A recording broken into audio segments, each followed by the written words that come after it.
Eh, Muy bien, Carolina, tienes la palabra.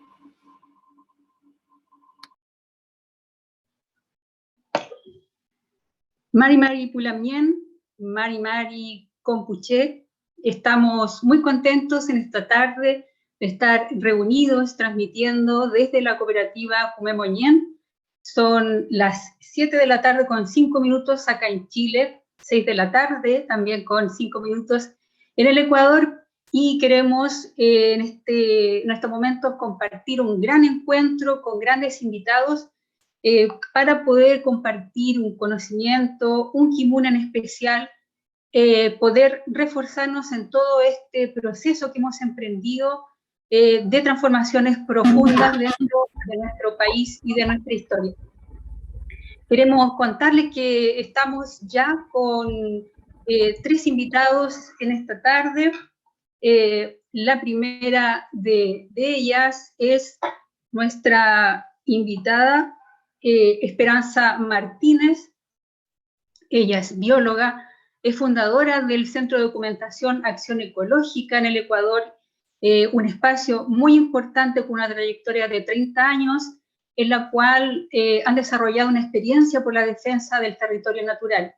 Esperanza ha sido un referente importantísimo dentro de la construcción del proceso constituyente ecuatoriano, referente, ¿cierto?, en Latinoamérica y, bueno, y en muchas partes del mundo sobre un proceso donde se han hecho importantes reconocimientos en materia de derecho y en particular de la naturaleza. Muy buenas tardes, Esperanza. ¿Cómo estás tú?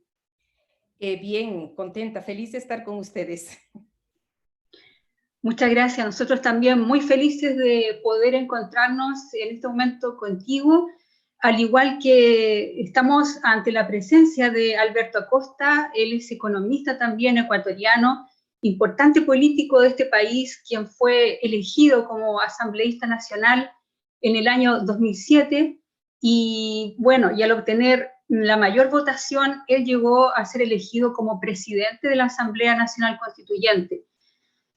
También nos ha querido acompañar esta tarde para conocer todo lo que ha sido el trabajo en este país y el levantamiento hasta este momento de un proyecto fundamental en el Ecuador. Muy buenas tardes, Alberto. Bienvenido acá a Pumemoñén. Muy buenas tardes, Carolina. Para mí es un gusto y un honor poder participar con ustedes en esta reunión. Muchísimas gracias, Alberto. Para también nosotros es una alegría compartir contigo en este momento, al igual que con Karine Berlien. Ella es coordinadora de la Red Intercontinental de Promoción de la Economía Social y Solidaria para Latinoamérica y el Caribe, ¿no? Qué importante organización, y también representante de acá de Chile. Este organismo continental agrupa distintas organizaciones de carácter comunitario, asociativo y cooperativo, ¿no? Que también ahí está llevando una misión muy importante, desde la cual también se comparte con la cooperativa Pumemoñén. Bueno, en esta tarde quisiéramos a todos los presentes, a todos nuestros hermanos Pulamien, a toda la gente compuche, invitarles a quedarse durante una hora y media para que podamos conocer sobre todo este proceso que tan importante, ¿cierto?, puede ser para dar luces con respecto a nuestra participación como pueblo mapuche, como ciudadanos, como parte de comunidades, y por supuesto también poder entablar un diálogo importantísimo de conocimiento. Quisiéramos en este momento contarles que Esperanza Martínez nos va a contar sobre su importante labor que ha sido, como ya mencionábamos, la defensa de la naturaleza, y en particular sobre un largo proceso que llevaron a cabo en el cual la Constitución del Ecuador reconoció a la naturaleza como un sujeto de derecho. Vamos a dejarla entonces acá para que nos pueda compartir. Ella nos ha preparado una presentación y con mucho gusto la dejamos para que pueda, ¿cierto?, acá contarnos con más detalle de lo que ha sido la incorporación, la comprensión de la naturaleza dentro de las futuras proyecciones del Ecuador. Adelante, por favor, Esperanza. Ya, muchas gracias, Carolina. Voy a compartir una presentación y quería realmente empezar comentándoles que yo soy bióloga y bióloga y ecologista, y esa es la manera con la que yo me he vinculado a muchos temas ambientales. Pero después de todo este proceso constituyente, y de haber reflexionado sobre esta nueva condición de la naturaleza como decidí estudiar Derecho, entonces ahora también soy abogada. Y una de las preocupaciones que teníamos, pues, cuando estábamos aprobando los derechos de la naturaleza, era qué implicaba darle derechos a la naturaleza. Si aquí entre nos, la que nos da derechos es la naturaleza es la que nos pone restricciones, a la que tenemos que de alguna manera obedecer en esas restricciones. Sin embargo, en el mundo social y político, el ejercicio de los derechos es una suerte de acuerdo social que permite, proteger por una parte, limitar acciones por otra parte, y permite abrir un escenario de acuerdos, digamos, de acuerdos interculturales inclusive. Entonces, yo ahora había organizado, esta no es realmente una presentación así muy ampulosa, solamente tienen algunas reflexiones y palabras para poder conducir lo que yo quería compartir con ustedes. Yo pensaba empezar con una reflexión sobre qué es lo que entendemos por naturaleza, porque no todos entendemos lo mismo. Realmente la naturaleza, desde el punto de vista de las ciencias occidentales, desde el punto de vista de la biología, la naturaleza es un área de conocimiento que ha ido especializándose y que en general es un conocimiento experto en donde tú tienes a los botánicos, los zoólogos, los microbiólogos, todo es una serie de fraccionamientos de conocimientos.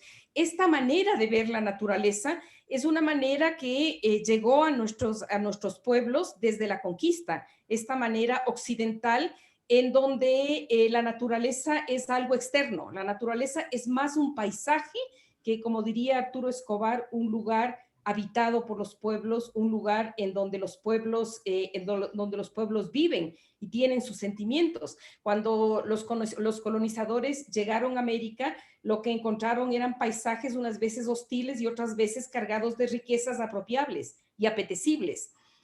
Ahora en el mundo occidental la naturaleza está fraccionada.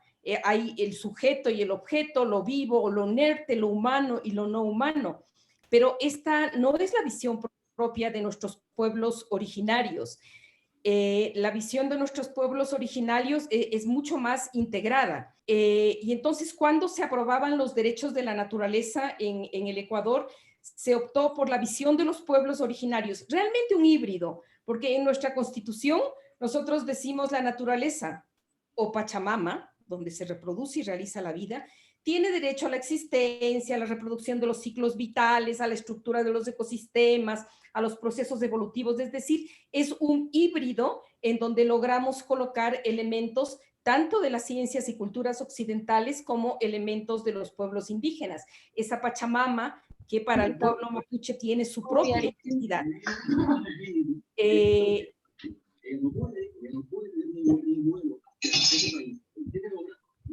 Entonces lo que yo quería un poco posicionar es este hecho de, estamos hablando de una naturaleza en donde intentamos, desde el punto de vista occidental, reconocer que todo tiene vida y recoger ese pensamiento propio de los pueblos indígenas, que no es, digamos, que es un aprendizaje como propio, ¿no?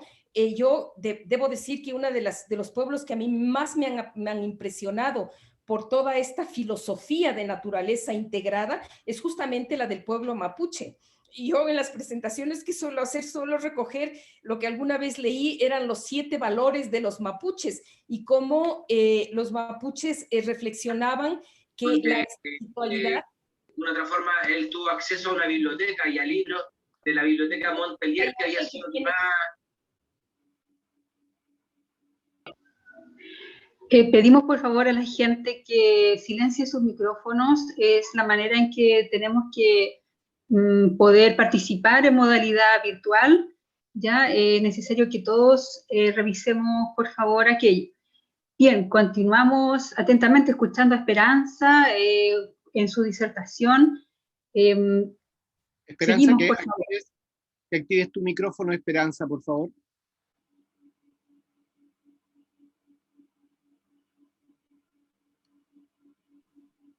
¿Está bien ahí? Ahí sí. Ya, perfecto. Entonces decía que el pueblo mapuche tiene unas visiones maravillosas realmente, que tienen esta visión integrada, ¿no? Que hablan de la espiritualidad, que la recrean alrededor del fuego, de la sabiduría recreada alrededor del maíz, de la tradición alrededor de los juegos, del trabajo alrededor del cuidado de la tierra, de la justicia alrededor de los ancianos, y así los 7 valores, que no voy a hablar yo de los 7 valores porque realmente son propios del pueblo mapuche, ¿no?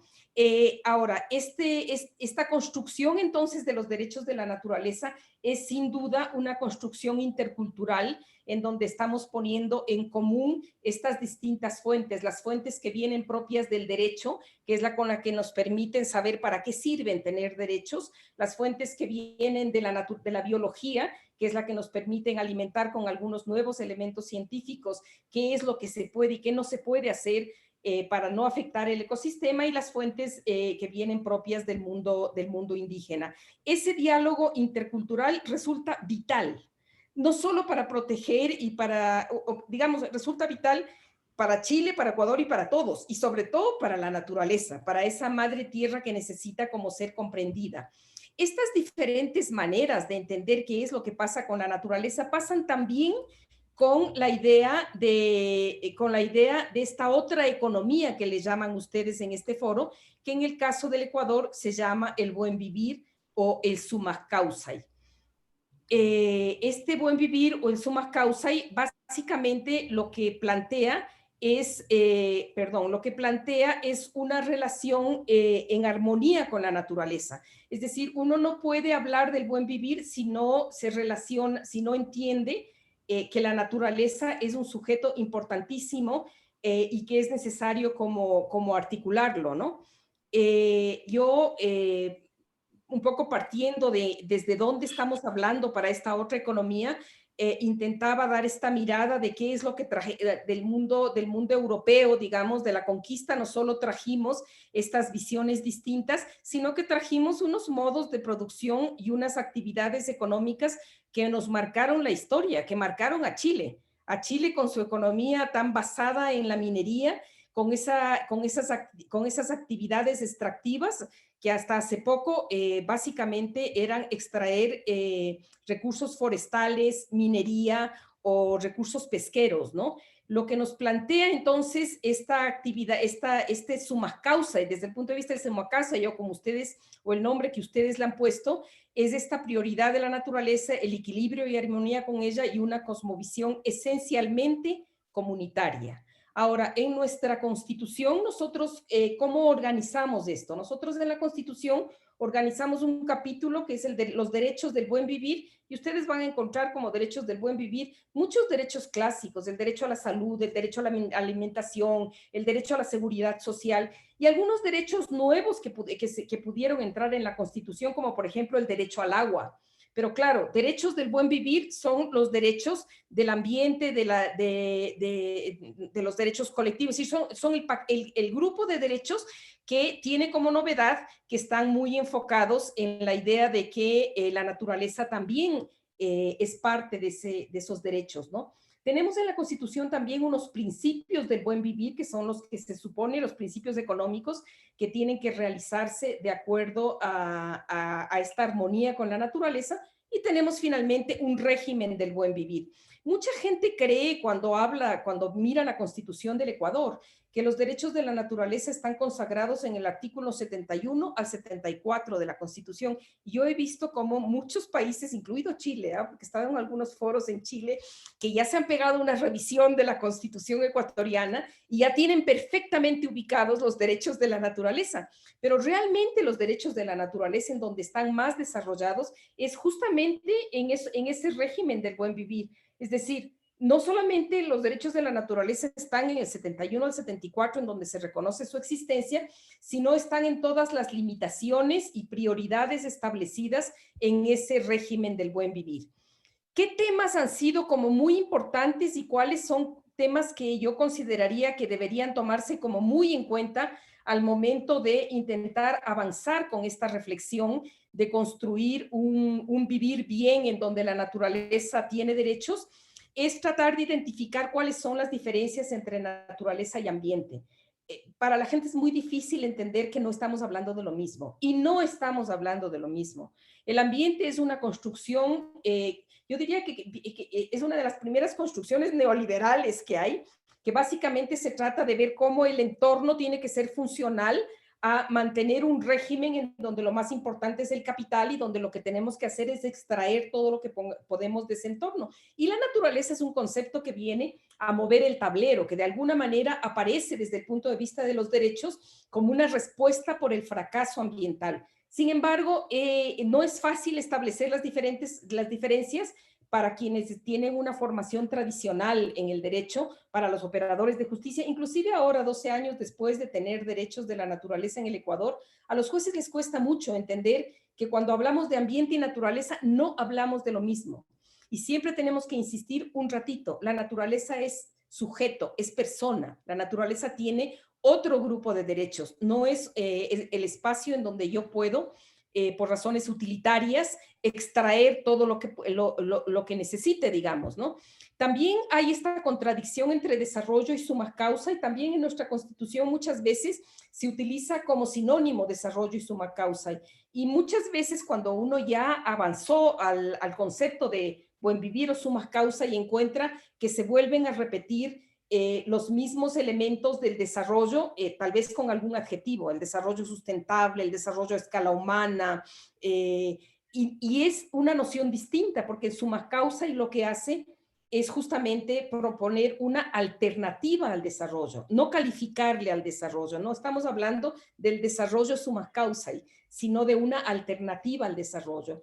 Y hay también una de las grandes cosas que nos corresponde cambiar mentalmente, es el tema de que si nosotros estamos hablando de una naturaleza con derechos, el concepto de recurso natural tiene que repensarse. Tiene que, obviamente, el país, Chile, va a seguir teniendo minería, pero es necesario repensar esos límites porque se supone que la naturaleza ya no puede ser vista solamente con este sentido funcional. En todo caso, la idea que yo quería colocar es que nosotros no podemos, es muy lindo este foro que ustedes han organizado, porque nosotros no podemos pensar en una naturaleza con derechos sin pensar en una otra economía que le considere a la naturaleza como un sujeto y que vele porque lo que se favorezca es básicamente esa armonía con la naturaleza. Algunos elementos importantes para tomarse en cuenta cuando hablemos de esta armonización entre el modelo de desarrollo y los derechos de la naturaleza son, por ejemplo, el principio de precaución, las restricciones que uno puede colocar, las prioridades de actividades que los países deben establecer. Por supuesto, el tema territorial. Los pueblos indígenas hablaron de la naturaleza con derechos desde hace mucho tiempo, cuando reflexionaban sobre sus territorios como espacios de vida y espacios de reproducción de la vida. Uno de los elementos incluidos en la Constitución ecuatoriana son los límites biofísicos de la naturaleza, y justamente no está entre los derechos de la naturaleza, sino entre los derechos del buen vivir, el respetar los límites biofísicos. Y están varios recursos descritos, como son los temas de participación, incluyendo las consultas. Debo decir que para muchos pueblos las consultas, por ejemplo, la consulta previa, se volvió un recurso fundamental para proteger sus territorios. Sin embargo, tenemos que pensar que si la naturaleza tiene derechos, ¿cómo vamos a reflexionar? Hay cosas que no se pueden consultar si es que van a destruir, si es que lo que está en juego promueve la destrucción de la naturaleza. Uno no puede consultar derecho, o sea, no es por consulta que uno acepta una violación o destruir la existencia de alguien, eso no se puede consultar. Finalmente, un elemento importantísimo en la Constitución ecuatoriana que va de la mano con esta idea de proteger a la naturaleza es el derecho a la resistencia. Nosotros tenemos consagrada en la Constitución el derecho a la resistencia como una forma de oponerse a aquellas actividades que nosotros vemos van a afectar a nuestro territorio, a nuestra tierra, a nuestra naturaleza, a nuestra cultura. Y también quería concluir diciendo que en las constituciones uno está trabajando por el reconocimiento de estos derechos, pero que hay un escenario impresionante, maravilloso, fructífero, que es el ordenamiento propio. Hay muchos temas que están saliendo como reconocimientos de una naturaleza con derechos por ordenamiento propio. Hay pueblos, por ejemplo, en Canadá, con autoridad propia, por justicia indígena, se reconoció el derecho del arroz salvaje a tener el agua limpia para poder crecer. En el mismo Ecuador, por justicia indígena, se están tomando decisiones más allá de lo que dice la Constitución y no necesariamente mediado porque el juez llegue finalmente a comprender lo que logramos incorporar en la Constitución. Estoy lanzando una suerte de alerta de lo que nos ha pasado. Nosotros tenemos 12 años derechos de la naturaleza, pero nuestro balance desde el punto de vista del ejercicio y de las sentencias con derechos de la naturaleza no es tan bueno, es más bien pobre. Hay algunas cosas interesantes, pero son pobres. Hay muchas más sentencias con derechos de la naturaleza en Colombia, en donde no están los derechos reconocidos constitucionalmente, en Colombia, en donde se cita la Constitución ecuatoriana, y no en el Ecuador. Entonces, creo que es muy importante que pensemos que este ejercicio de tratar a la naturaleza como derechos y de pensar en el tipo de economía y de armonizar estos dos elementos se dan no solamente siguiendo la norma tradicional occidental, sino que hay un escenario maravilloso que son los ordenamientos propios de los pueblos, a través de los cuales ellos pueden dictaminar qué se puede, qué no se puede, mejor si es que están incorporados en las constituciones y si está Chile en este momento trabajando en esa ruta, mucho mejor si se reconocen los derechos, pero de todas maneras en el ordenamiento propio como que hay un gran horizonte para poder avanzar y para poder desarrollar como experiencias en donde logramos que finalmente la protección de la comunidad, la protección de los seres humanos y de los seres no humanos vayan, digamos, estén de la mano, digamos, ¿no? Eso es básicamente lo que yo quería compartir. No sé si uno acostumbra a decir camaricum como agradecimiento, pero sí quiero decir que he intentado utilizar los términos que utilizan los pueblos indígenas, los diferentes pueblos. Aquí Pachamama solo lo dicen los pueblos quichuas, pero porque el solo recuperar la lengua, el solo recuperar estos elementos nos permite ir posicionando algo que es vital, y es que los pueblos indígenas no son solamente víctimas del desarrollo. Los pueblos indígenas no son personas que están en el pasado, que pertenecen a un pasado. Los pueblos indígenas son un sujeto político vital para enfrentar el mundo que queremos mantener y para enfrentar el futuro. Entonces, creo que yo empecé agradeciéndoles y sí creo que lo que los pueblos indígenas en tanto sujeto político de los derechos de la naturaleza y de otra forma de desarrollo, lo que han hecho y pueden hacer en estos escenarios políticos como la constituyente de Chile, es vital para Chile y para el resto del continente y diría que para el resto del mundo. Muchísimas gracias por esa tan completa referencia, Esperanza, que nos ha permitido ver de alguna manera a cabalidad y en profundidad lo que ha sido la apuesta en Ecuador por ustedes, ¿cierto?, de reconocer a la naturaleza como un sujeto de derecho y todo lo que aquello ha implicado. Es una rica experiencia que, viendo las diferencias temporales, a nosotros nos sirve como un gran espejo en donde poder mirar y reflexionar sobre lo que ustedes han ido forjando. Nos parece muy señero lo que tú dices, solamente para hacer un breve comentario y luego continuar con nuestros otros invitados. porque claramente hay un rasgo revolucionario dentro de lo que, del concepto de la naturaleza, e incluso el concepto sagrado que hay en ella para los pueblos originarios. De alguna manera, el poder saber del Itrofilmoñén, de la Pachamama, como ustedes también hacen referencia, es una forma de ver de que nuestra existencia no tiene sentido, no tiene mayor proyección, sino es a partir de aquella, ¿cierto? Entonces, es un elemento súper importante y justamente de romper con estas visiones de la naturaleza como un recurso, que de alguna manera está en el corazón también del modelo extractivista y del modelo capitalista que nosotros vivimos acá también. Es importante, ¿cierto?, en este momento lo que tú nos cuentas para que reflexionemos y también podamos conocer un poquito más adelante de los desafíos que tuvieron que ustedes que enfrentar para poder, ¿cierto?, superar esta visión tan anclada de la naturaleza como simplemente materia prima. Pero bien, mientras vamos entre la gente acá presente pensando en futuras preguntas sobre este gran tema, ¿cierto?, que cruza completamente al decir de los pueblos originarios del pueblo mapuche en este proceso, es que quisiéramos también entablar una conversación con Alberto Acosta, acá también presente, y sobre todo poder conocer sobre temas tan relevantes como lo que ha sido la construcción política misma, ¿cierto?, de los cambios que ha significado todo lo que es la Asamblea Nacional Constituyente del Ecuador, y así también los mecanismos de participación que ustedes lograron instaurar. Bueno, Alberto, quisiéramos darte la palabra simplemente y saber qué es lo que tú quisieras también compartir al respecto en esta tarde. Empiezo saludándoles a todas, a todos, agradeciendo la invitación y también por la oportunidad que me dan de escucharle nuevamente a Esperanza. No es la primera vez que le escucho a Esperanza.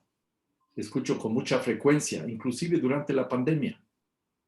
Esperanza me acompañó en la Asamblea Constituyente de Montecristi, un pueblo de gente maravillosa en la costa ecuatoriana, de 25,000 habitantes. Y Esperanza tenía una tarea muy especial: acompañarme para hacerme siempre recuerdo de por dónde estaba la utopía. Y creo que eso ayudó mucho para avanzar en las discusiones constituyentes. Un proceso constituyente no es la obra de un iluminado, ni siquiera de un grupo de iluminados. Un proceso constituyente abre la oportunidad para construir colectivamente otra forma de organizar la vida en una sociedad. Y en ese escenario, en ese contexto, por supuesto que vemos, y yo en particular, con enorme entusiasmo, con expectativa y esperanza, no solo Esperanza Martínez, sino esperanza de futuro, lo que puede resultar del proceso de cambio de constitución en Chile. Es un proceso que ustedes conocen mucho mejor que yo, que empezó antes del estallido de esa rebelión popular del 18 de octubre del año 2019.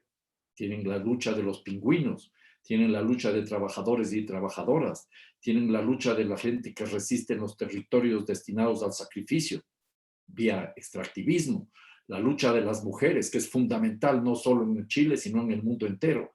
O sea que este es un proceso con una larga historia que está planteando una posibilidad de salir de lo que representa la constitución impuesta en la dictadura de Pinochet. En ese escenario, esa constitución es, por un lado, una camisa de fuerza. Piensen ustedes en las limitaciones que implica sobre el manejo de la naturaleza desde esa visión mercantilista neoliberal, y también es un paso simbólico importantísimo, porque si en Chile empezó el manejo neoliberal a ultranza en nuestra América, en Chile podemos también ver que este manejo neoliberal a ultranza puede comenzar a terminar, y eso nos entusiasma a muchas personas. Y sabemos perfectamente que una constitución por sí sola no es una panacea. No cambia la realidad una constitución. Ya Esperanza nos dijo los problemas que hay para poner en práctica los derechos de la naturaleza. Nosotros habríamos esperado mucho más avances, pero yo no pierdo tampoco la fe en que esto va a seguir siendo un potente mecanismo de transformación, pero una constitución por sí sola no cambia la realidad, pero puede ser una herramienta poderosísima para comenzar a cambiar una realidad. Y eso depende de varias cuestiones. Una, por supuesto, del contenido de la Constitución. Dos, si la Constitución se logra transformar en una herramienta, dependerá de la capacidad de empoderarse de esa Constitución. Entonces, ahí viene el tema fundamental. No solo es cuestión de esperar a tener una nueva Constitución, sino de participar activamente en la elaboración de la Constitución. Yo rescataría como algo fundamental en el proceso constituyente ecuatoriano la participación en esa actividad que pusimos en marcha el año 2007 y el año 2008. Fue completamente diferente a las otras constituciones que hemos tenido en el Ecuador. El Ecuador tiene 21 constituciones desde 1830. Si incorporamos la Constitución de Quito de 1812, que fue heredera, hija de la PEPA, la Constitución de los españoles en la época, podríamos hablar de 22 constituciones. Pero como república independiente, 21 constituciones. Y tenemos que anotar que esa enorme proliferación de constituciones no es un punto a favor del país, todo lo contrario, porque inclusive este rato hay grupos conservadores, neoliberales y grupos conservadores desde la vertiente socialista que hablan de la necesidad de cambiar la Constitución que aprobó el pueblo ecuatoriano en las urnas en septiembre del año 2008. Lo que me interesa aquí es tener claridad de que hay constituciones, como han sido la mayoría de las constituciones en América, inspiradas, manejadas, redactadas e impuestas desde las élites. Yo diría que el caso paradigmático es el chileno, con 3 constituciones, la de 1834, la de 1925 y la constitución que este rato debe ser superada con activa participación popular, la de 1980. Eso exige entonces que se entienda como algo fundamental el hecho de que la tarea no es solo de los y las asambleístas que van a la convención constitucional o constituyente. Toda la sociedad tiene que asumir el papel de asambleísta constituyente. Cada ciudadano, cada ciudadana, cada organización política, cada organización social, cada pueblo y nacionalidad tiene que asumir esa gran tarea y participar en una suerte de gran minga, un trabajo colectivo para que la Constitución sea una herramienta de cambio y ayude a prefigurar un proyecto político en común. La Constitución, si es una manejada por las élites, muchas veces es simplemente para mantener el status quo, adecuar algunas cuestiones para que haya ciertos cambios y no se cambie absolutamente nada. Pero si la Constitución es una herramienta de cambio y está en manos de la sociedad movilizada, la Constitución puede prefigurar otro tipo de sociedad. No se trata solo de normar lo que vive actualmente Chile, por ejemplo, sino el Chile del futuro que se quiere construir. Y en este escenario, en el mundo actual, esta es una cuestión sumamente complicada y sumamente indispensable. Las dos cosas. Es difícil, pero es necesario. ¿Por qué? Porque estamos viendo que en medio de la grave crisis que atraviesa el planeta, o tomamos decisiones para comenzar a enrumbar en otra dirección el tránsito de la historia humana, o veremos cómo, en lugar de ser más de lo mismo, será más de lo peor. Y eso implica comenzar a replantearnos la economía, tema que abordaré más adelante. En ese escenario, nosotros tenemos que entender que esta visión de verle a la naturaleza como espacio de donde se pueden extraer recursos naturales y en donde se pueden depositar los desechos, viene también de la mano de otra visión que es fundamental. La desaparición de la comunidad natural, por un lado, viene de otro lado por la desaparición de la comunidad humana. Y así hemos visto cómo se da paso a un proceso de individualización a ultranza, que garantiza también la posibilidad de explotación de los seres humanos. Son todos elementos consustanciales de esta civilización del capital que vive de sofocar la vida de seres humanos y de seres no humanos. Eso para mí es fundamental. Entonces aquí vemos cómo se ha ido dando paso a la desnaturalización de los procesos productivos. Y por otro lado, el individuo solo cuenta en tanto productor y consumidor. Y ese individualismo a ultranza está también ocasionando severas dificultades. Tan es así que se reconoce ya en muchos países, los más ricos, que ese individualismo es una enfermedad social. En Inglaterra, desde enero del año 2018, existe el Ministerio de la Soledad para atender a 9 millones de personas, al 13% de la población. No es un tema de pobreza, es de soledad. Se rompieron los vínculos humanos. Los humanos perdimos el contacto, no por efecto del coronavirus y el confinamiento. Lo mismo aparece recientemente en este año, a inicios, en Japón, el Ministerio de la Soledad. Entonces, el gran reto aquí es cómo reconstruir los lazos de solidaridad, los lazos de reciprocidad, los lazos de sustentabilidad entre los seres humanos y entre los seres humanos con la naturaleza. Ese es un punto fundamental. Y entonces, en ese escenario, como ya mencionaba Esperanza, aparecen estas visiones, estas experiencias, estos valores y estas prácticas propios de los pueblos originarios. Esto no es una casualidad, porque no es algo que no existía antes, sino que hubo un momento en condiciones específicas en donde emergen estos pueblos para asumir el papel de sujetos políticos, pero algo fundamental, portadores de su propia visión de mundo. Y esto yo rescato fundamentalmente. El buen vivir estaba ahí, o como ustedes le llaman, el Kümemogen estaba ahí, pero era marginado, era ignorado, era despreciado por la sociedad blanco-mestiza, por la sociedad occidental y cristiana, entre comillas. Eso no era lo bueno. Había que transitar por la senda del desarrollo para que progresemos y había que superar todo aquello que representaba el retraso, el salvajismo, la falta de visión para cambiar el mundo en esa lógica de la modernidad. Entonces, aquí lo importante es que sin idealizar a los pueblos originarios, porque también tienen 500 años de influencia de capitalismo, de colonización y de conquista, que no terminó cuando se fueron los españoles, esos pueblos pueden ofrecernos a nosotros ciertas lecturas, ciertas prácticas de cómo ver el mundo y de cómo transformar el mundo. En ese sentido, el movimiento indígena en Ecuador emergió como sujeto político luego de una larguísima lucha, ¿ya? Y con su propia cosmovisión. Dijeron, estamos aquí presentes y esto es lo que proponemos. Y propusieron entonces una serie de transformaciones que a mi modo de ver son fundamentales. Ya mencionó el tema, la importancia que tiene hacer la distinción entre Pachamama y naturaleza.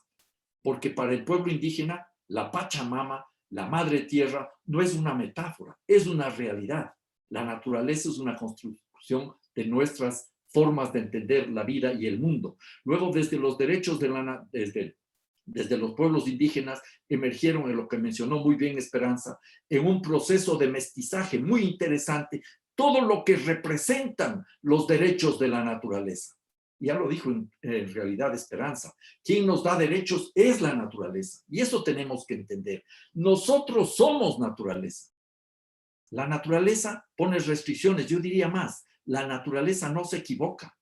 La naturaleza tiene sus propias lógicas y en la medida que estamos rompiendo los equilibrios biofísicos, la naturaleza da respuestas que afectan a quienes rompieron esos equilibrios biofísicos. Desde el mundo indígena también vinieron todo lo que tiene que ver con los derechos colectivos y apareció el buen vivir. Yo hablaría en realidad de buenos convivires en plural, por varias razones. Primero, porque es difícil realizar una traducción única de buen vivir desde las distintas lenguas de los pueblos originarios. Kümemogen sería en mapuche. En quichua hablaríamos de suma causay, o otros dirían alle causay. En aymara dirían suma camaña. En guaraní hablarían de ñandareco o de teco porá. Y así podríamos ir viendo directamente de diversos pueblos en nuestra América que hay distintas formas de entender, sin tener profundas diferencias, lo que significa ese buen vivir, como decimos en Ecuador, o el vivir bien, como se dice en Bolivia. Pero lo interesante aquí es que no podemos sustituir la visión del desarrollo en tanto mandato global con un mandato global llamado buen vivir. Esperanza ya lo mencionó con claridad. Cuando hablamos de buen vivir o summa causa, no estamos hablando de una alternativa de desarrollo, sino una alternativa al desarrollo. Y en ese escenario hay que abrir el abanico y ponerlo en plural. Buenos convivires o buenos vivires, si ustedes quieren. Pero el hecho es tener una visión plural que nos permite a nosotros entonces ir avanzando en la búsqueda de respuestas y de salidas concretas. Yo no me considero un experto del buen vivir. Yo soy apenas un estudioso del buen vivir. Para considerarme un experto del buen vivir, debería vivir en una comunidad donde se practiquen estos elementos fundamentales del buen vivir, que son ¿cuáles? Buscar la vida en armonía del ser humano consigo mismo. Si no tenemos armonía o equilibrio en nuestra vida, ¿cómo vamos a tener armonía y equilibrio con otras personas? Y esa armonía y ese equilibrio tiene que buscarse también con el resto de congéneres en una comunidad. Porque si nosotros somos naturaleza, nosotros somos comunidad humana. No es el individuo aislado, que es lo que nos venden los neoliberales. Esa es la enfermedad del individualismo. Nosotros no somos, no sé cuántos de ustedes habrán leído ese libro maravilloso que yo no voy a olvidar nunca de la infancia, un Robinson Crusoe perdido en una isla. Yo no soy un Robinson Crusoe perdido en una isla. Yo me debo a la comunidad, yo soy comunidad. Y lo interesante sería proyectar ese buen vivir en tanto visión utópica, si ustedes consideran así, a las otras comunidades. Y individuos y comunidades viviendo en armonía con la naturaleza. Y entonces ahí vemos nosotros elementos claves y fundamentales. En el ámbito de la comunidad humana, la solidaridad, la reciprocidad, elementos que permitan hacer realidad ese relacionamiento que tenemos entre todos para ir construyendo mancomunidades interdependientes. Y en el ámbito de la sociedad natural, nosotros tenemos que incorporar todos esos principios que ha mencionado Esperanza, como son el respeto, la integralidad, la existencia misma, el mantenimiento de esa existencia, la regeneración natural de la naturaleza, la restauración de la naturaleza cuando ha sido destruida, y ahí es fundamental. No se trata de reparación para beneficiar a los seres humanos a los cuales se afectó su medio ambiente, sino restauración de la naturaleza, y eso nos lleva a principios fundamentales, también ya mencionados, como el de la precaución y la restricción. En ese sentido, si nosotros somos naturaleza, tenemos que dar un paso más y comenzar a buscar un acercamiento con los derechos humanos. Los derechos ambientales vienen de los derechos humanos porque atienden el ambiente, el entorno de los seres humanos. Los derechos de la naturaleza atienden a todos los seres vivos. Y ahí hay que comenzar a entrar, ya pensando en términos económicos, con valoraciones múltiples, porque no podemos quedarnos simplemente en el valor de cambio. Hay que dar paso al valor de uso, pero en algún momento dado hay que incorporar los valores intrínsecos de la naturaleza. Cosas que no pueden valorarse monetariamente en términos de dinero, pero que pueden tener ciertos valores fundamentales para los pueblos originarios. Por ejemplo, el valor cultural, el valor incluso religioso de una cascada. En ese escenario nosotros también tenemos que comenzar a identificar ciertos elementos de la vida que no pueden ser mercantilizados. El agua, por ejemplo. Nuestra Constitución fue escrita pensando una y otra vez en el agua. Artículo 12. El agua como un derecho humano fundamental. Artículo 282, se prohíbe el acaparamiento del agua y también de la tierra. Artículo 318, se prohíbe toda forma de privatización del agua y se establecen prioridades en el uso del agua. Agua primero para los seres humanos. Agua segundo para la soberanía alimentaria. Agua tercero para garantizar el ciclo vital del agua y un punto cuarto recién para actividades productivas. Ahí tienen ustedes un reto enorme, liberar al agua, emancipar al agua de la lógica perversa del mercado, que es una de las características de la economía chilena. En ese escenario, entonces, si bien establecemos diferenciaciones entre derechos ambientales y derechos de la naturaleza, los unos como derechos humanos, no se contraponen los unos a los otros ni se subordinan los derechos de la naturaleza a los derechos humanos, porque la realidad es que tiene que haber justicia social con justicia ecológica y viceversa, porque de lo contrario, si solo buscáramos la protección de la naturaleza y nos olvidáramos de la realidad de injusticia, de violencia, de explotación de los seres humanos, haríamos un simple ejercicio de jardinería. Y no se trata de eso. Y eso me lleva ya a la parte tercera con la cual quiero terminar mi presentación, buscando otra economía. En nuestra Constitución hay algunos artículos claves, pero yo mencionaría sobre todo el artículo 283, que entre otras, con otras palabras, dice más o menos lo siguiente. El ser humano tiene que estar siempre sobre el capital, o sea, la economía subordinada a las demandas del ser humano. Pero ojo, el ser humano tiene que vivir en armonía con la naturaleza. Punto fundamental. Entonces, se desbarata aquella visión tan tradicional del mundo del desarrollo sustentable, que también estamos cuestionando, donde se establece un triángulo, donde habría economía, sociedad y naturaleza, un triángulo, pueden ponerle de como ustedes quieran la ubicación. No, aquí no hay ese triángulo. Aquí la economía está subordinada a los seres humanos, pero los seres humanos viviendo en armonía con la naturaleza. Porque si destrozamos la naturaleza, pensemos un rato de manera egoísta, destrozamos las bases de la producción, se acaba la economía. La naturaleza puede seguir existiendo sin seres humanos. Nosotros no vamos a seguir existiendo si seguimos destrozando la naturaleza. Y entonces, ¿cómo se puede pensar en otra economía? La misma Constitución ecuatoriana establece elementos interesantes en el artículo 283 ya mencionado, como lo que dice un equilibrio dinámico entre Estado, mercado y sociedad. Y de eso se deriva ya una serie de formas diversas de organizar la economía, como es la economía privada, la economía pública, la economía mixta, la economía popular y solidaria. Pero aquí hay un punto fundamental. Al inicio de ese artículo se habla algo que es la base de lo que podría ser una nueva economía, una economía solidaria. Y entonces eso nos lleva a pensar ya en ese proyecto de vida en común en futuro, a ir superando la lógica del capital.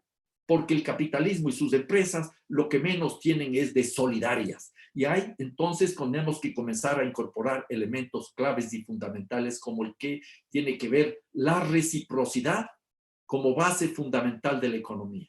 No solo las relaciones mercantiles monetizadas, sino de reciprocidad. Y a base de millones de relaciones de reciprocidad, vamos a ir construyendo una sociedad y una economía fundamentada en la solidaridad.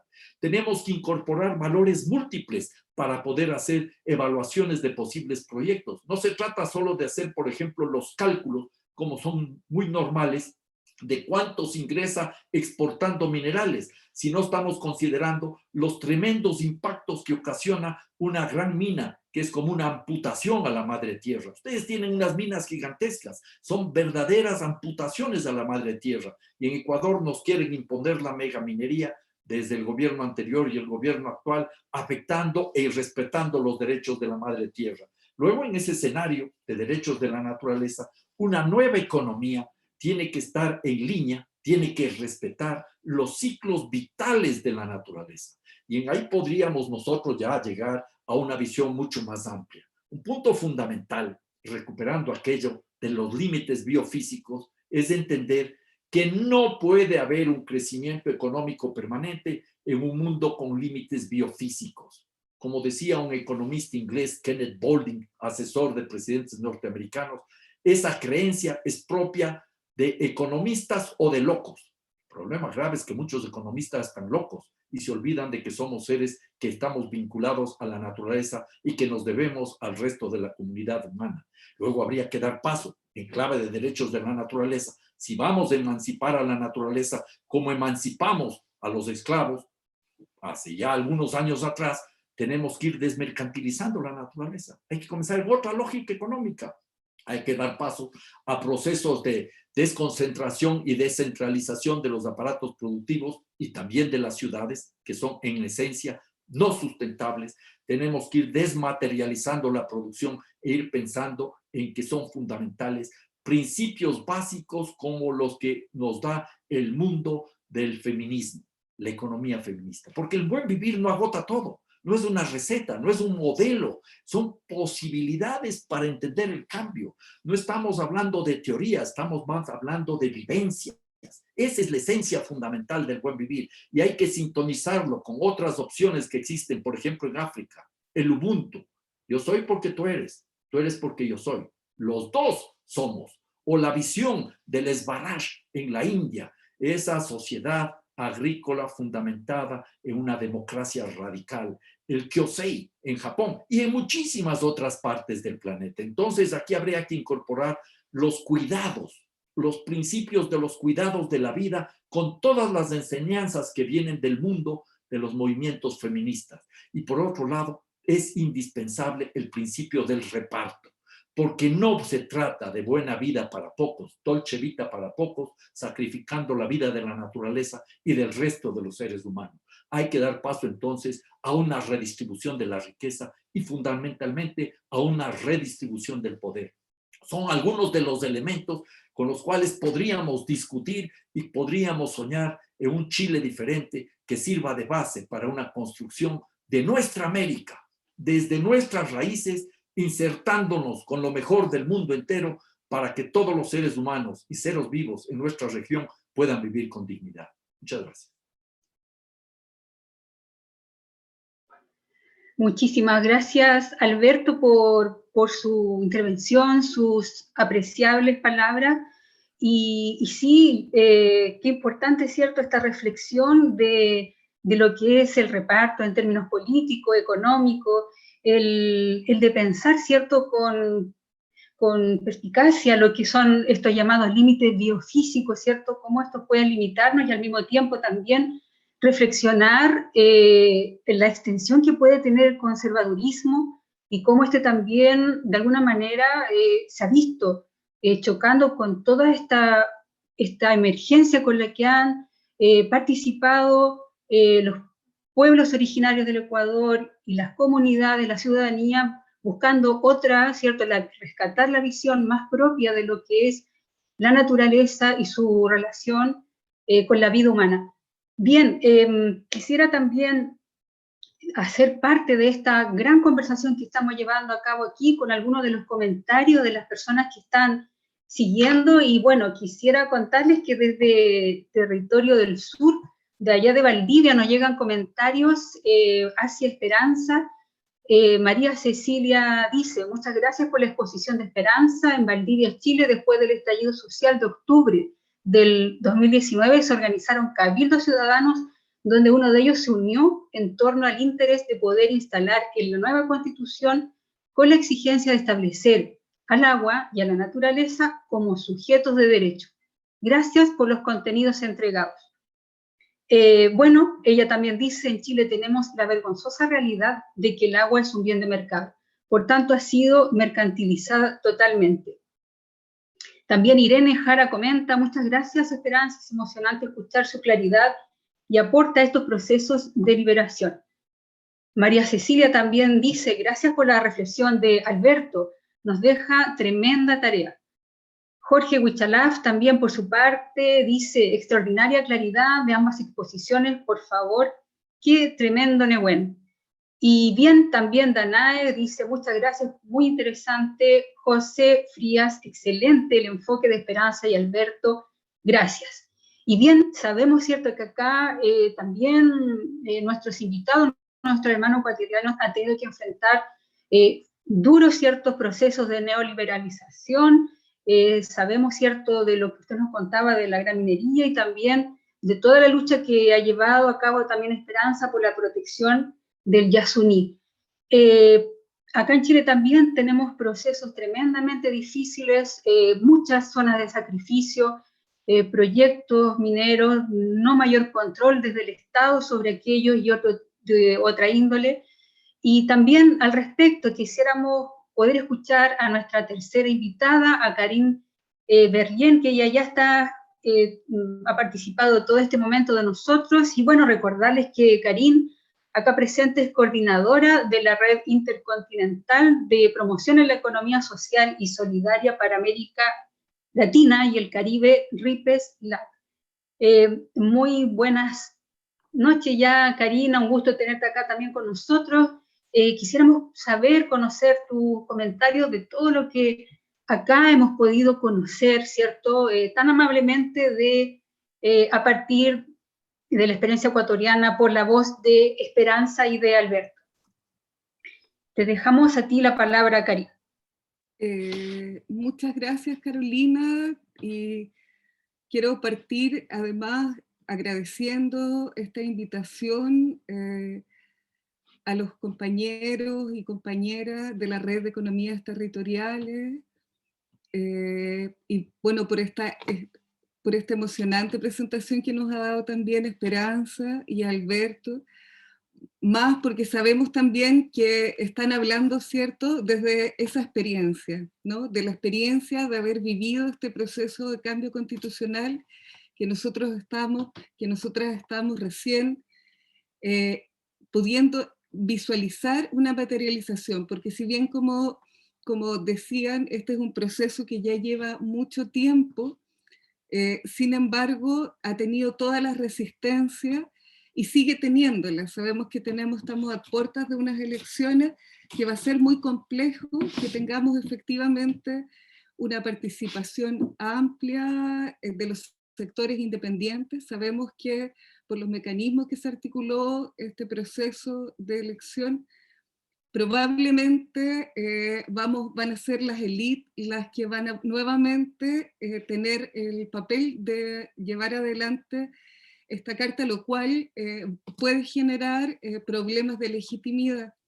Y eso, de alguna manera, ahí es donde decimos, bueno, efectivamente, el llamado que nos hace Esperanza y Alberto cuando nos invitan a todas y todos ser parte de este proceso, independiente de ser o no representante constituyente, yo creo que ese es el llamado. En la medida que esto se vuelca hacia las calles, que esta discusión aparece en todos los espacios públicos, va a tener que ser obligación de las y los constituyentes llevar este reclamo, ¿cierto?, hacia el texto de la nueva Constitución, para que pueda ser votada y que este sea un triunfo y no sea un problema por una baja participación o un rechazo en el momento del cierre de todo este proceso, este camino que va a ser el proceso constitucional.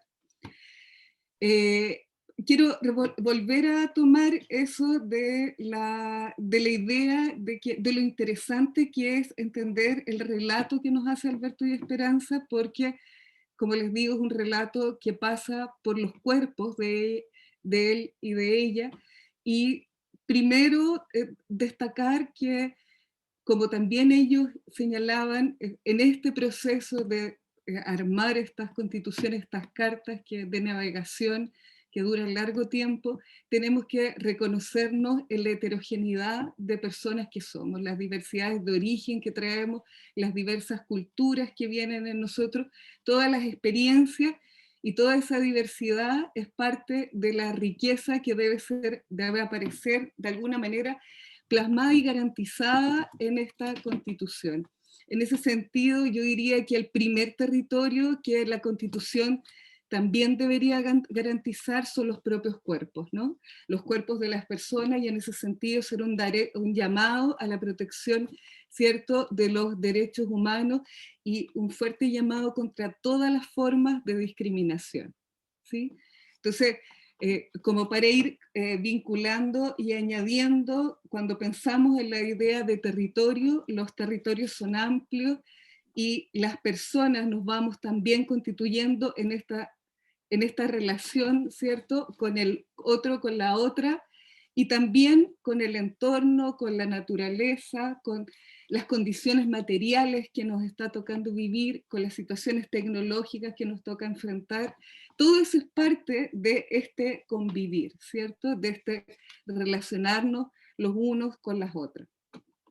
En este sentido, yo quisiera rescatar que dentro de esas diversidades y heterogeneidades que tenemos, muchas veces nos pareciera que olvidamos que esas otras formas de economía ya están siendo posibles, ya están existiendo y existen en lo cotidiano y también vienen desde esos espacios culturales. tenemos de alguna manera el concepto de la economía, como bien lo señalaba Alberto, está colonizado y nos llega a nosotros ya colonizado y digerido, y donde nos dicen que para hacer una buena economía, esta economía tiene que ser con esta imagen de tender hacia un desarrollo, ¿cierto? Y tiene que estar sostenida en un principio de propiedad privada, donde además todo es apropiable, ¿cierto? Es apropiable, como bien decían, la naturaleza, pero no solo la naturaleza, sino que también ese primer territorio que era nuestro cuerpo, el trabajo de las personas, todo se vuelve mercancía en este sistema. Todo se vuelve mercancía, todo puede ser transado a cambio del dinero. Estamos viviendo un tiempo donde pareciera que esta idea de Dios se ha transformado, se ha llevado hacia el dinero, ¿cierto? Entonces pareciera que lo único que nos permite sostener la vida es esta idea de la maximización de esta figura abstracta, y que además es una creación de una institución humana que es el dinero. Me parece que en este contexto, además de la experiencia del COVID que nuevamente atraviesa nuestros cuerpos, podemos entender que el dinero no salva la vida, ¿cierto? El dinero posibilita sin duda muchas condiciones materiales muchas veces, pero definitivamente no salva la vida. Y en este contexto también probablemente podríamos entender eso que nos hablan la compañera y el compañero a propósito de la biodiversidad. Cuando nosotros apropiamos todos, creemos que todo es parte de un producto de consumo y terminamos antojadizamente destruyendo ecosistemas, tenemos la naturaleza reacciona, porque la naturaleza también es esta relación que tenemos nosotras y nosotros con el resto de los seres, es parte de este ecosistema. Cuando nosotros destruimos este ecosistema, nos volvemos vulnerables, ¿cierto?, a situaciones como las que estamos viviendo el día de hoy. El COVID es una situación, yo diría que es uno de los fenómenos, parte de este fenómeno de la globalización, ¿cierto?, donde estamos colectivamente viendo cuáles son los impactos de este tipo de vida y de cultura que hemos desarrollado ahora, donde no solamente hemos esclavizado la naturaleza, sino también nos hemos esclavizado en pos de este Dios que les digo que aparece como el dinero. En este sentido, descolonizar un poco esta forma, este saber, este hacer de la economía que está presente en las facultades de economía, esta máxima de esta maximización monetaria, decolonizar, sacar este exceso, como digo, de monetarismo, ¿cierto?, de las escuelas de economía, y dejar entrar esta cantidad de voces interesantes que ustedes nos presentan a la economía, sin duda nos abre una esperanza. Reconocer que las formas de organización de los pueblos ha sido diversa y que ha estado sostenida en los vínculos, en los afectos, en las relaciones de unos con otros, en la solidaridad y en la reciprocidad, pero no reconocerla como una utopía, como un lugar que no llega, sino como un lugar que está siendo, como un lugar que ha sido, que fue arrasado, que fue dominado hegemónicamente por un discurso, pero que en la práctica también sigue siendo.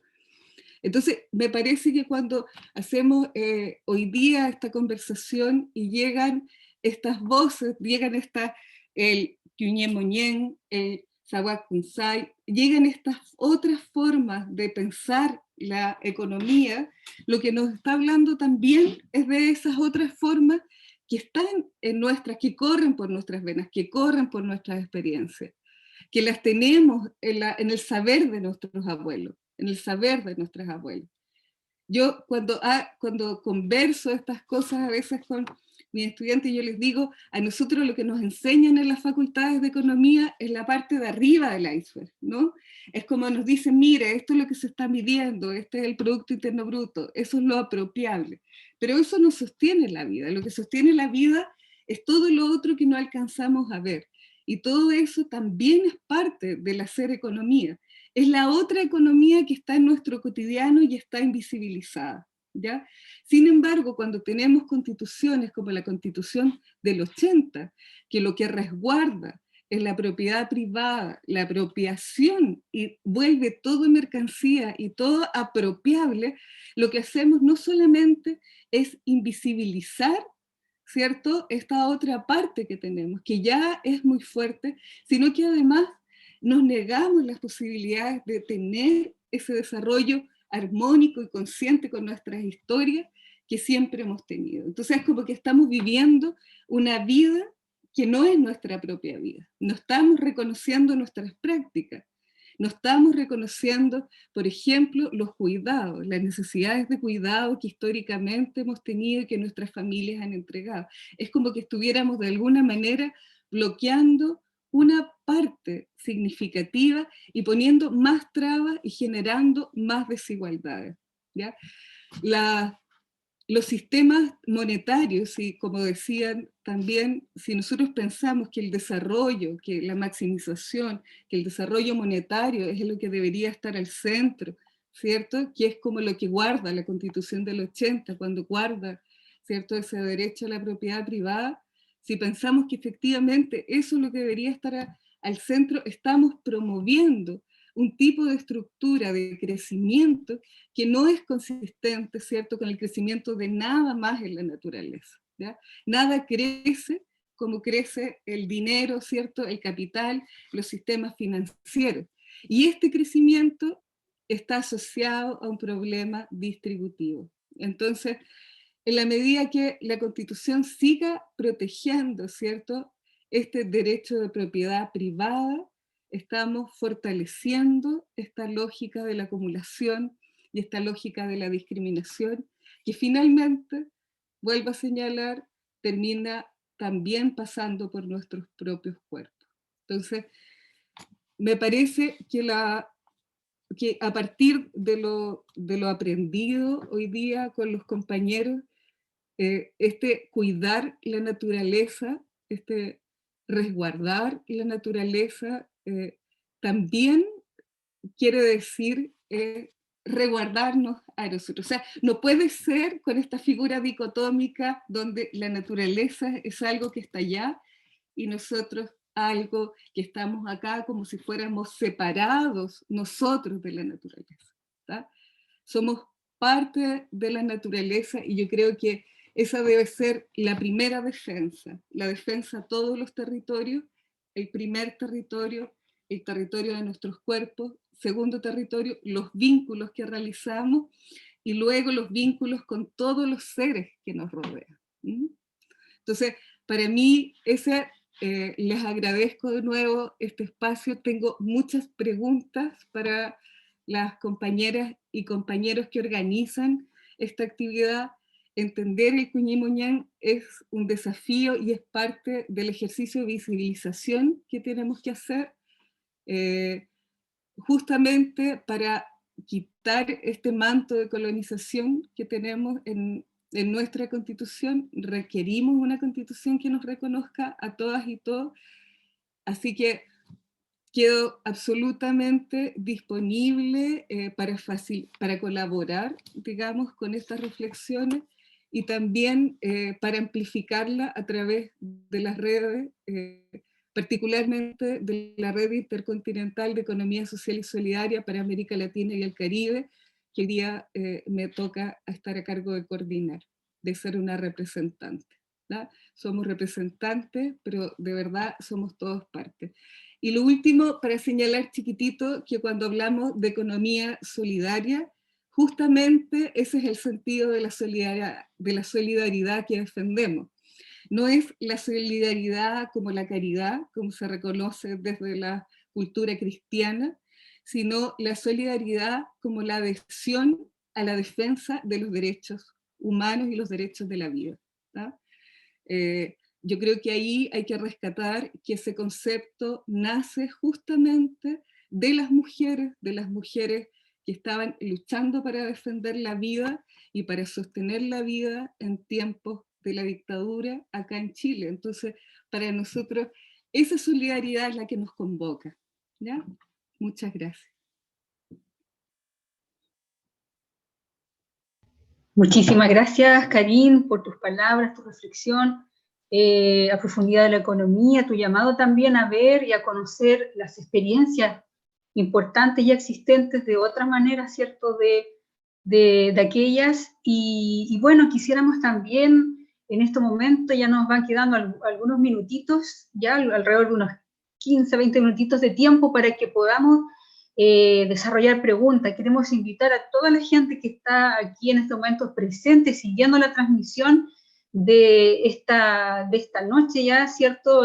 Junto a Alberto Acosta, con Esperanza Martínez, con Karin también, que hace poquito ya ella nos compartía sus reflexiones para que podamos, ¿cierto?, realizar preguntas a nuestros invitados y al mismo tiempo también invitar a la gente a hacer sus comentarios. Sabemos que todos de alguna manera han estado involucrados dentro de estos últimos procesos, en sus asambleas, en las comunidades, y toda aquella experiencia es importante poder conocerla también, y por supuesto también junto aquí a las personas que en este día de hoy nos están, ¿cierto?, enseñando su experiencia tan relevante como lo que ha sido la Constitución de Ecuador. Bien, mientras tanto pueden llegar preguntas. Pensamos que también una forma fácil de hacerlo es que a través de esta plataforma, ¿cierto?, puedan, si gustan, levantar su mano, o bien simplemente hay en cada casilla, ¿cierto?, de la pantalla hay una manito ahí que ustedes pueden pinchar y con eso señalar el que quieran hacer alguna pregunta. Bueno, les cuento, tenemos por acá algunos comentarios también. Tenemos acá una lamien de Peñalolén, la comuna de acá de Santiago, ¿cierto?, de la capital, Nora Quilaqueo, que nos dice, ¿cierto?, un saludo acá de Lemoria, ¿cierto?, desde Peñalolén. Chaltumay, dar las gracias a nuestra lamien Nora, y también un abrazo para Karin de Danae. Jorge Huichalaf también, muchas gracias, Chaltumaya, a Karin. Bien, quisiéramos saber si hay alguien que quisiera hacer alguna pregunta, hacer algún comentario en esta tarde.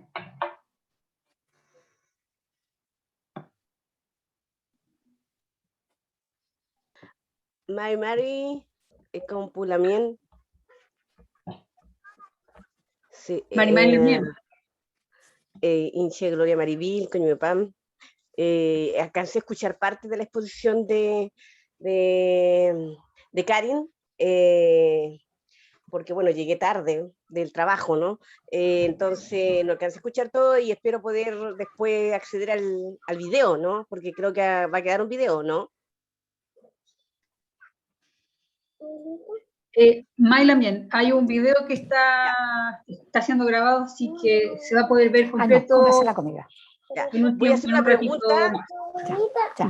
Quisiera hacer una pregunta, pero con el riesgo de que a lo mejor ella ya lo haya expuesto, no sé, porque como yo no alcancé a llegar a su exposición completa, entonces solamente un poco conocer, porque ella habló le escuché hablar un poco del Ecuador, y bueno, me gustaría saber cómo el Ecuador, yo sé que funciona mucha economía solidaria, ¿no? En el Ecuador existe mucho cooperativismo, muchas cooperativas indígenas, es como la visión que uno tiene, ¿no es cierto?, a grandes rasgos de lo que pasa allá.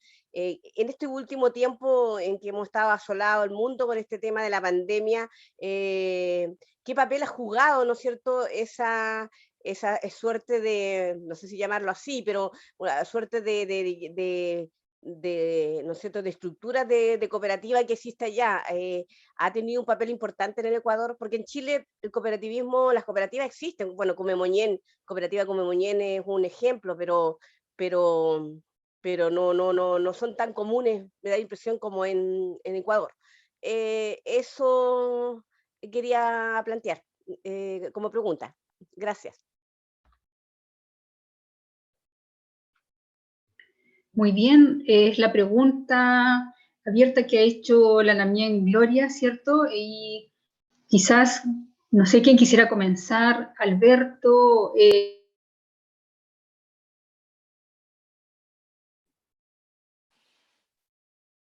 Bueno, podemos hablar largamente de la situación de la economía ecuatoriana.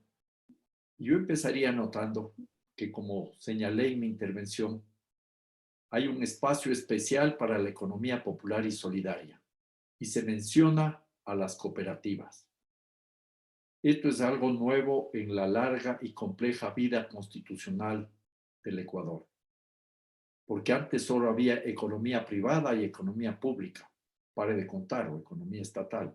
Nosotros incorporamos otro criterio que es la economía popular y solidaria, donde se da espacio a las cooperativas, a las asociaciones, a las comunidades y otras formas de organizar que puede establecer la ley. Ese tipo de economía cuenta además con una ley orgánica de economía popular y solidaria, bastante floja, a mi modo de ver. Cuenta con una superintendencia de economía popular y solidaria que ha hecho trabajos muy interesantes, pero que quizás no todos los enfoques han sido adecuados porque ha sido más de control desde arriba y no de fortalecimiento de los vínculos comunitarios, que son los que deberían realmente servir para un efectivo control de una cooperativa de ahorro y crédito, por ejemplo.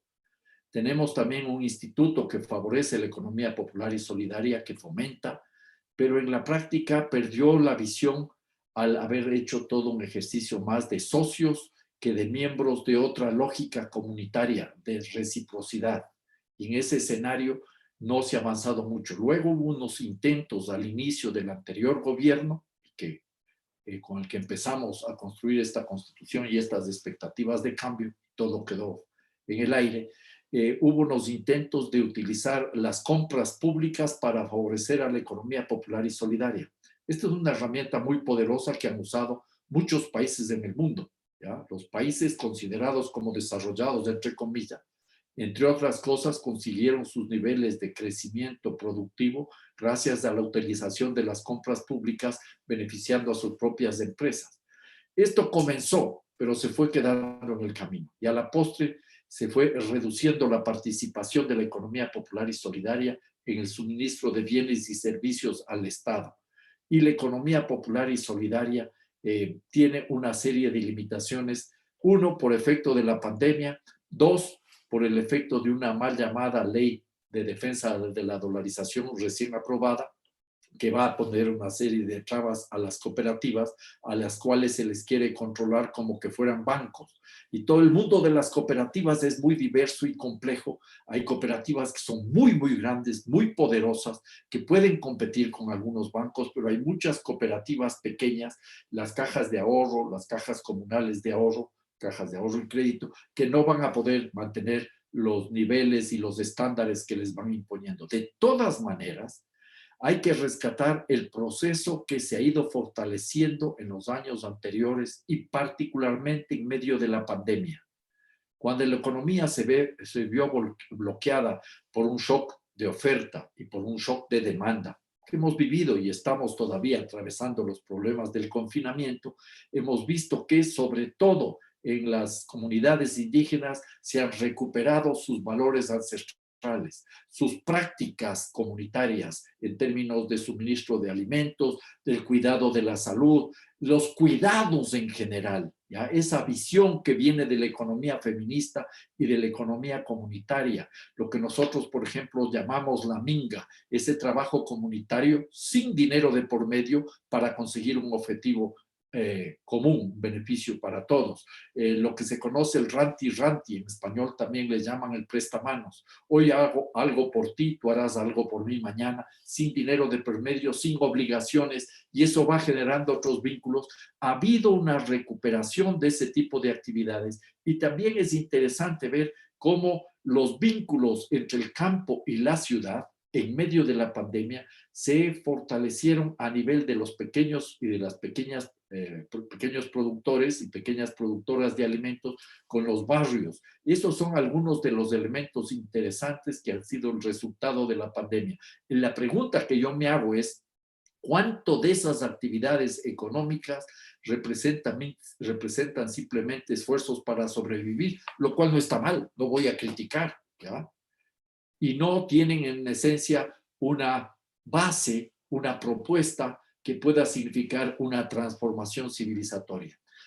Si quiere Esperanza anotar algo más, pero antes diría yo algún tema que me parece fundamental.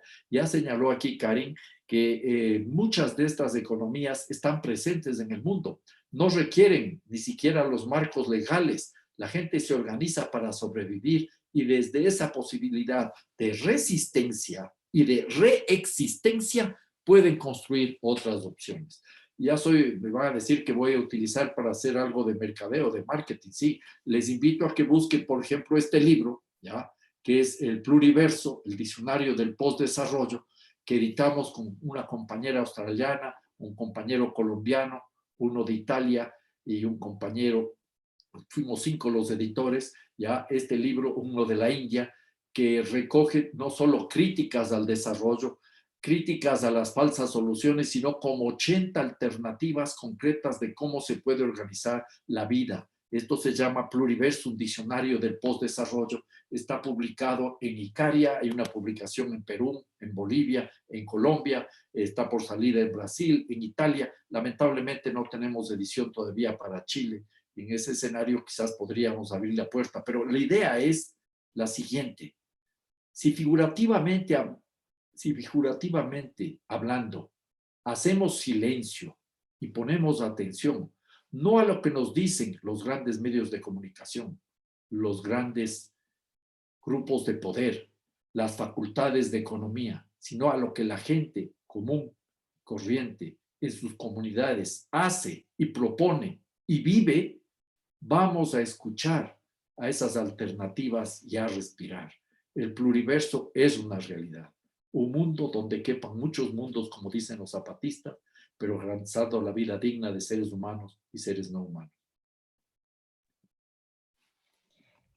De pronto me animo a un par de cositas que me surgen de lo que está planteando Alberto y de las preguntas que nos hacía Carolina, en corto, ¿no? Porque ya es tarde. Lo primero es que yo creo que efectivamente la pandemia contribuyó al reconocimiento de un espacio alternativo muy fuerte.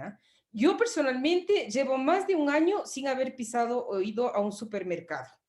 De pronto dejaron de ser importantes. Y las redes familiares, las redes de las tiendas, los que distribuyen canastas, volvieron a aparecer en nuestro horizonte. Y mi compromiso es que ahora ya descubro que el supermercado no nos ayuda para nada.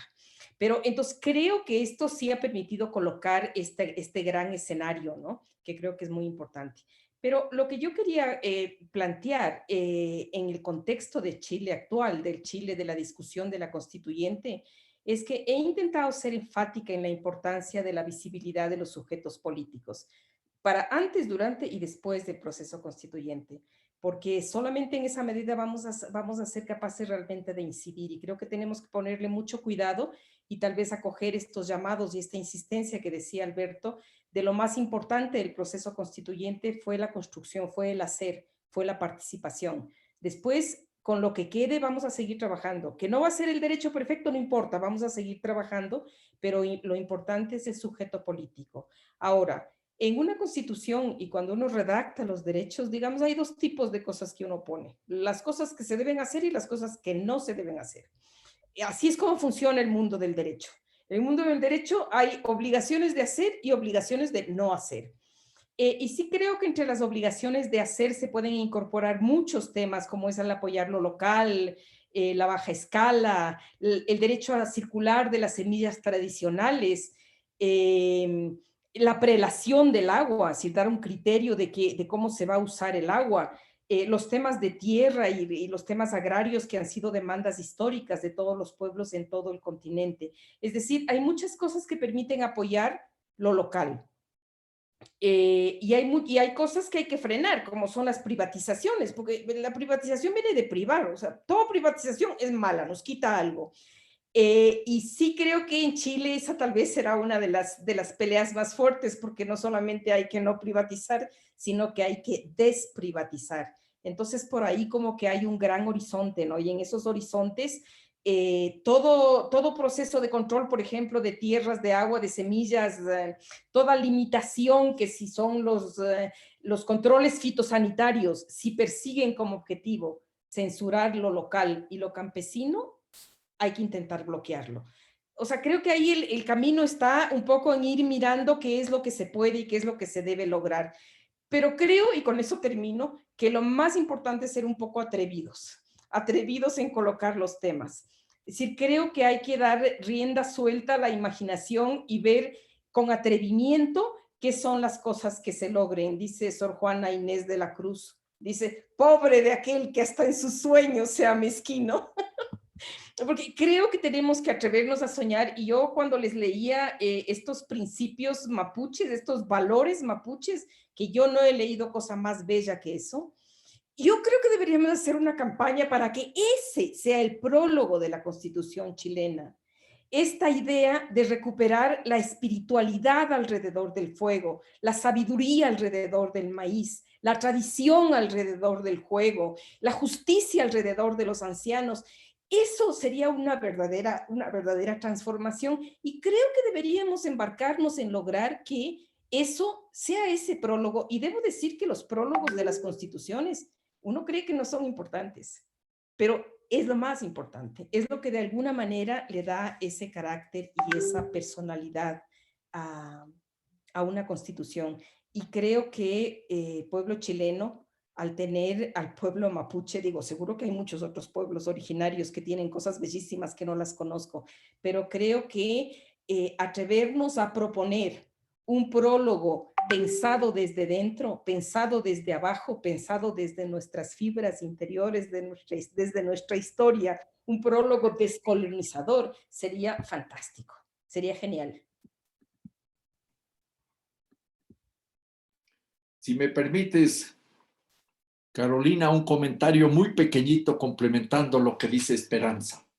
Por supuesto, Alberto. La idea del prólogo inspirado en el pensamiento y en los principios mapuches para mapuchizar la sociedad chilena debería ser escrito de tal naturaleza que sirva de texto de lectura para aprender a leer en las escuelas. Sería fantástico, porque una constitución no es un texto frío que se escribe solo para los juristas y las personas especializadas en la materia. La Constitución es una herramienta para construir democráticamente una sociedad democrática. Es una caja de herramientas. Ahí están los derechos, las obligaciones y esa posibilidad de soñar. Un proceso constituyente no puede estar mediatizado, como sucede lamentablemente este rato en Chile por la ley 21-200, sino que el pueblo tiene que controlar y decidir cómo se va a organizar el debate constituyente, y si el poder constituido no lo permite, el poder del pueblo desde las calles tiene que presionar para que esos cambios se realicen y luego se pueda cristalizar la Constitución. El proceso constituyente no empieza el día que se inaugura la convención y termina cuando ésta ha concluido sus tareas. Empezó hace mucho tiempo atrás en Chile y tiene que continuar hasta hacer realidad esas transformaciones que anhela el pueblo chileno. Bueno, muchísimas gracias, Alberto. Les cuento que dentro de la gente que está siguiendo muy atenta a esta reunión, nos ofrecen ya, terminando, 2 preguntas por las que quizás alguno de ustedes quisiera responder ¿cierto? En forma más sintética. Bueno, una de ellas tiene que ver precisamente con esto, ¿cierto? Con cómo la gente se logró involucrar en el Ecuador y finalmente manifiesta su incidencia con su voto, ¿cierto? Es la pregunta de nuestro lamien Jorge Huichalaf, que señala qué factores pueden haber incidido en la reacción de los votantes ecuatorianos, ¿ya? De alguna manera, qué es lo que lleva finalmente dentro de toda esta historia, ¿cierto? Que ustedes nos relataban de más de 20 constituciones, ¿cierto?, en el cuerpo. Sin embargo, la gente se atrevió a creer, se atrevió a apostar por aquello. soñar también, como se ha dicho por acá. Y bueno, y la otra pregunta también que nos señalan es un tema ya de toda esta nueva economía, ¿cierto?, que están resurgiendo y tiene que ver con las monedas locales. ¿Qué piensan ustedes de aquellas como alternativa, ¿cierto?, ante la excesiva emisión de dinero? Son dos preguntas que no sé cuáles quisieran elegir para responder, para, ¿cierto?, ofrecer ahí una idea a nuestros participantes. Aquí Alberto da la palabra a nuestras invitadas, a Karin, a Esperanza, las que más quisieran orientar. Bueno, yo podría partir hablando de las monedas sociales, partir desde el final, desde la Excelente, Karin. Gracias. pregunta. Bueno, primero pensar que la moneda como es un mecanismo de intermediación, ¿cierto? Que se ha institucionalizado y que es parte entonces de un acuerdo entre personas. Así debe ser, y de hecho está cuando uno mira la página del Banco Central, uno dice acá de Chile, uno dice, bueno, sí, efectivamente el peso, por ejemplo, es la moneda que debe circular en todo el territorio nacional, y cuando uno viaja y está en otro país y tiene una moneda, un peso, 5.000 pesos, lo que acá, no le sirve de nada. Entonces ahí se da cuenta que efectivamente no es más que eso, que es un medio de intermediación local que bueno, lo armamos y lo validamos las personas en la medida que creemos, tenemos una creencia respecto a que eso tiene un valor y nos va a dar alguna garantía y nos va a posibilitar algún intercambio. Así también las comunidades podemos llegar a otros acuerdos y podemos crear otras monedas, otras instituciones monetarias que tengan otras reglas, que por ejemplo no sean como el peso o como las monedas que nosotros conocemos, que tienen dentro como que te dan más valor en la medida dentro del sistema monetario, el sistema financiero te da más valor a la medida que tú la acumulas. Nosotros podríamos generar monedas que estén orientadas hacia generar una mayor circulación y que además no tengan esto de posibilitar la acumulación. Los mecanismos para eso son diferentes. Hay diferentes comunidades que han buscado mecanismos distintos para resolver estos problemas de acumulación. Entonces, el proceso de generar una moneda comunitaria finalmente no es más que entender que es una herramienta para un intercambio, ¿ya? Y ese intercambio es el que tiene que definir la comunidad cómo quiere realizarlo. No existe ninguna ley hoy día que prohíba la generación de otros tipos de monedas comunitarias. Entonces, sí existe una dominación excesiva del sistema financiero y particularmente hoy día un exceso de fe y de creencia en el dólar, particularmente, ¿ya? Pero sabemos que es eso y se maneja en torno a expectativas, y es esa misma creencia la que la gente que está dentro del sistema financiero utiliza de pronto para todos estos juegos especulativos que enriquecen a unos pocos y dejan a muchos en condiciones de la miseria.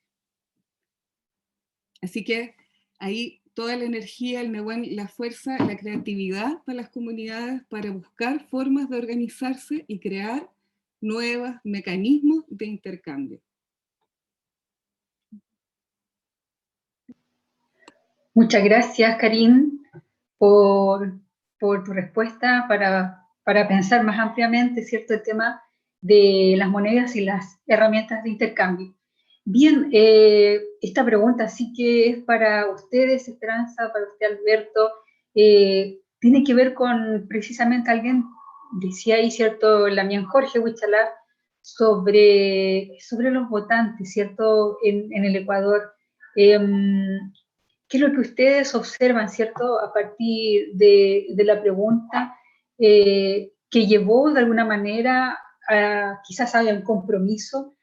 ¿Observan ustedes que hubo eso detrás de toda la gente que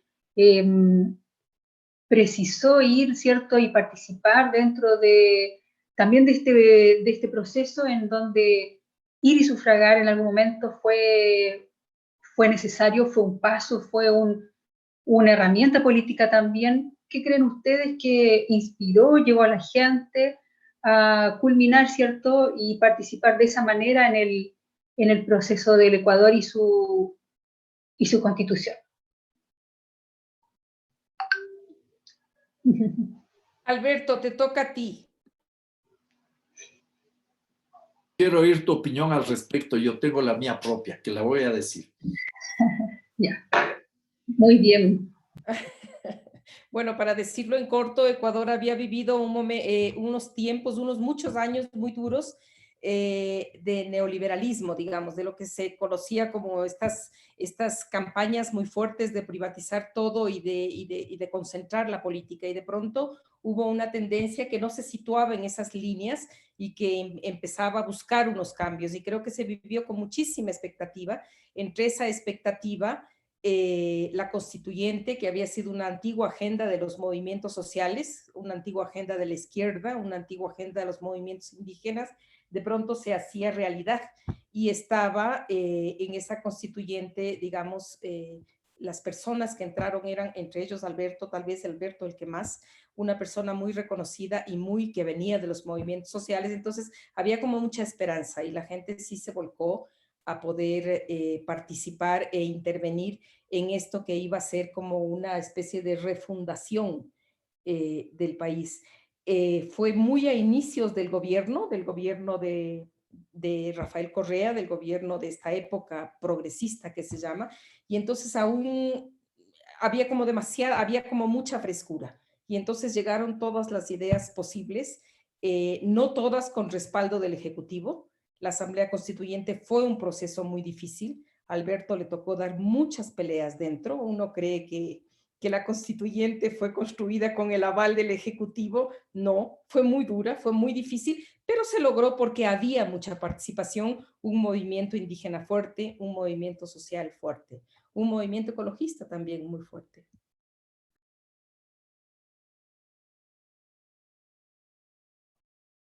Bueno, preguntan acá para darle luego la... Yo también quisiera decir algo al respecto, Carolina. Sí, por supuesto.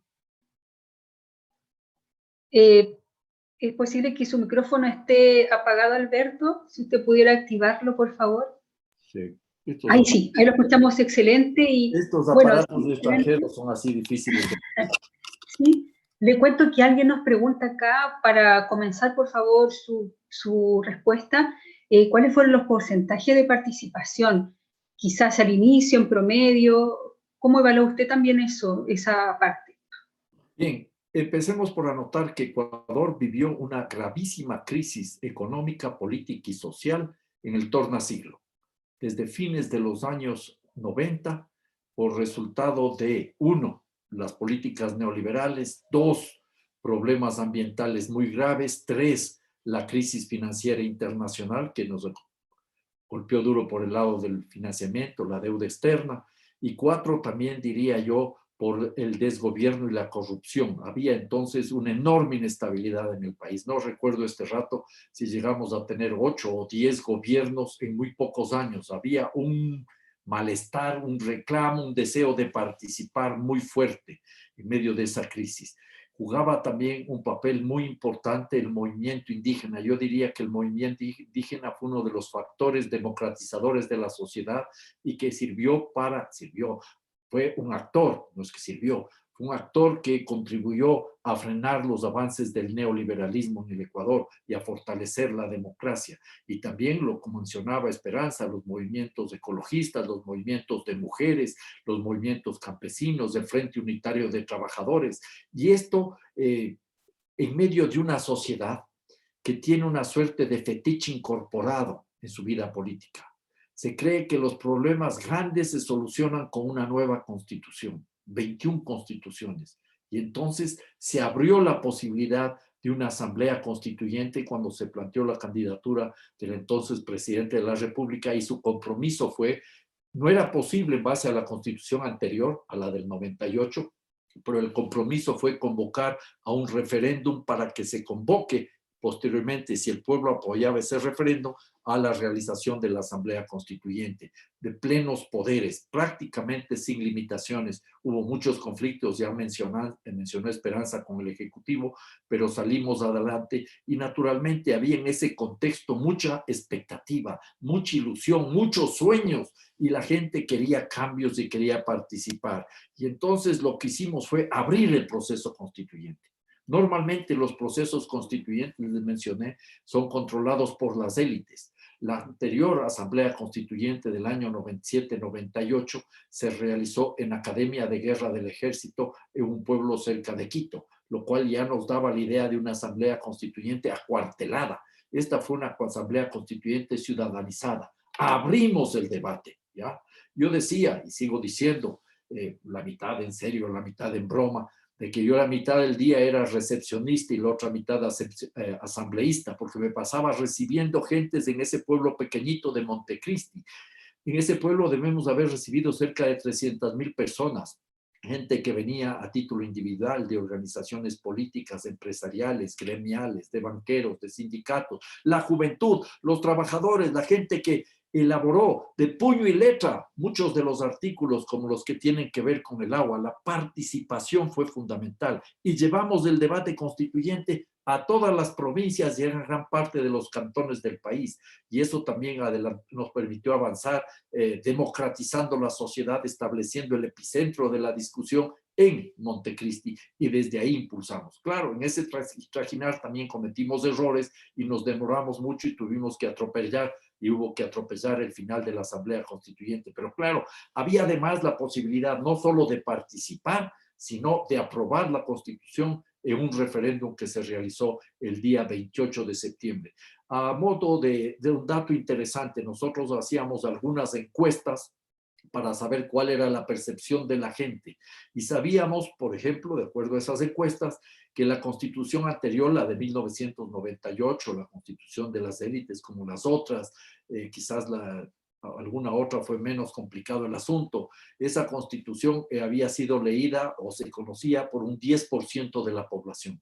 Cuando nosotros llegamos al referéndum del 28 de septiembre, del 28 de septiembre del año 2008, según las encuestas, el 64% de la población conocía o la totalidad o al menos parte de la Constitución y estaba ya embarcada en estos debates. Naturalmente que como luego la Constitución fue violentada por el presidente que dijo que esta Constitución iba a durar 300 años, que era la mejor Constitución del mundo, que era un canto a la vida, se fue perdiendo parte del entusiasmo. Y por eso insisto, y Esperanza lo dijo, no solo es necesario participar mientras se elabora, sino cuando se desarrolla la Constitución. La Constitución tiene que echar raíces y en el camino se puede incluso corregir los problemas que hayan quedado sueltos en la misma Constitución o se hayan creado en la nueva Constitución.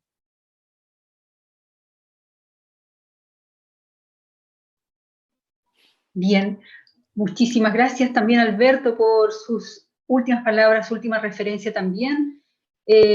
Estamos bastante también avanzados en la hora, pero ha sido por una grata, ¿cierto? Y tremendamente formativa, educativa, charla que hemos llevado ahora para conocer con nuestros amables invitados sobre el proceso ecuatoriano que tiene tan valiosas aristas, ¿cierto? Y de la cual nosotros acá en Chile, nosotros como mapuche, podemos aprender también y poder incidir en ella.